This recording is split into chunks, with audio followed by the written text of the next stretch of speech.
At welcome back na naman guys, at ito na naman tayo at mamamasyal tayo ngayon sa Krakow City. Nandito na nga tayo at yun yung tinatawag nilang Wawel Castle. Opo, Wawel Castle po ang tawag doon. At itong river na to ang tinatawag nilang Vistula River dito sa Krakow. At habang naglalakad naman kami, may nakita akong nalulunod na kalapating mababa ang lipad kaya nalunod dyan. O ayan o. Kahit papaano naging mabait tayo for today's video. Diba?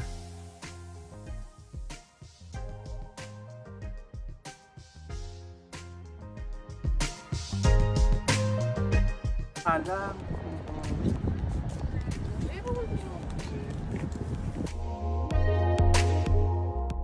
Yung Wawel Castle ay pinatayo sa utos ni King Casimir III the Great.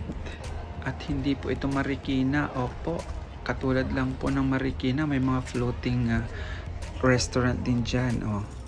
At itong castle ay ipinatayo noong 14th century at idineclare siya bilang World Heritage noong 1978. Yan. At pagkaakyat naman dito sa taas, makikita naman yung mga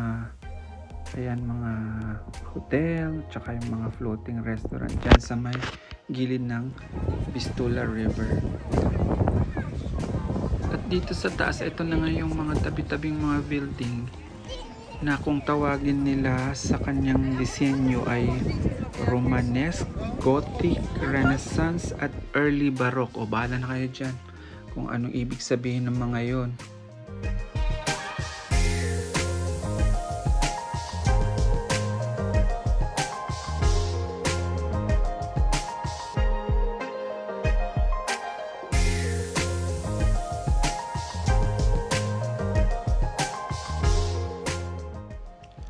At papasukin namin yung isa sa mga museum dito, yung parang cathedral yata dun sa loob. Titingnan natin kung makapag-video tayo. Ito na nga yung Wawel Cathedral dito sa taas, bandang taas. Tapos dito sa may bandang baba, dito yung ginawa nilang libingan ng mga unang hari ng Poland. Ayan, nakikita niyo yung mga pwede hawakan mo nga. at yan lang ang nakuhanan kong video kasi bawal mag-video sa loob. At ito naman mga pangalan na yan, mga sundalo at bayani ng Poland noong unang panahon. At alam nyo ba na noong 2022 ay may naitalang 1.79 million visitors dito? At isa sa pinakatanyag at isa sa pinaka most visited art museum in the world. Ayon sa UNESCO, ang official name niya ngayon ay Historic Center of Krakow. At hanggang sa susunod na naman na pagbibideo guys. At ito, kakain muna kami dahil napagod kami sa kakalakad. See you next time. Bye!